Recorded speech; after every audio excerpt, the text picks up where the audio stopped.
Basically, we're living in limbo. We can't eat our eggs, we can't eat vegetables from here. We've had animals die and we can't leave.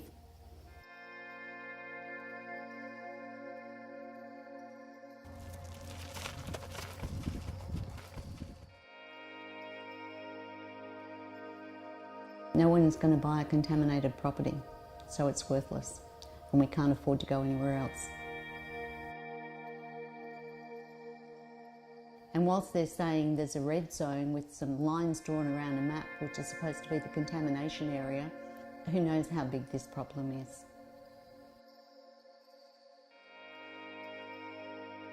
I think what's really hard is I don't believe they're going to do anything.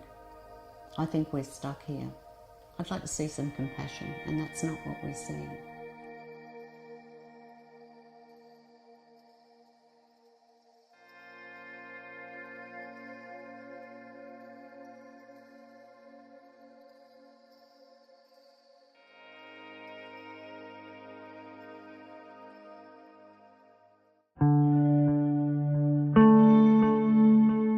Imagine being told you can't drink the water in your own home or swim in the local pool. I raised the issue of firefighting foam contamination of fluorooctane sulfonate originating from RAF-based Williamtown, which has severely impacted on my community. In 2012, when you first found out it was a problem. Yes.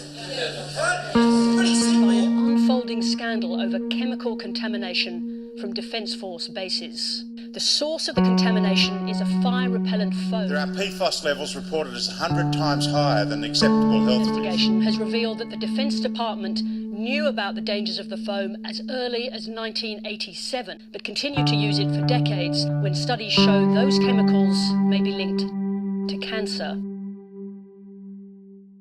I've lived here about 17 years, and in September of 2015 I heard through the newspaper that the land that I was living on was contaminated with PFAS, which has come off the RAF base, and it was used in the firefighting foam.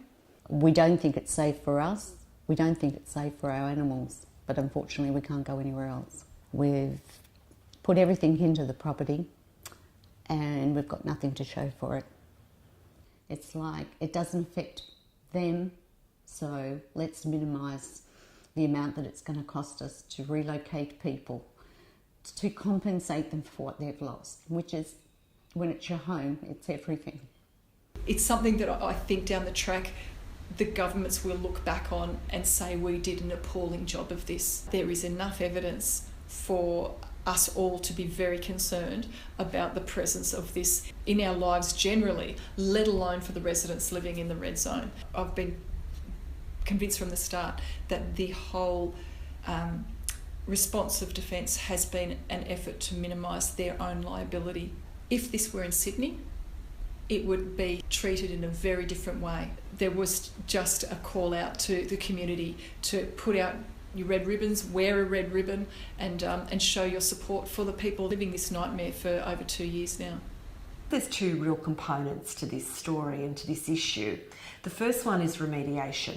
So we actually need to try and clean up the contamination and stop contaminated water coming off the base. The other component of this is the people and the impacts. Now, that can be broken down into many different things, but I think the main things are health and also people's livelihoods and their investments, so the value of their properties and the impact that that has. People don't want this in their soil, they don't want it in their water, and they don't want it in their bodies.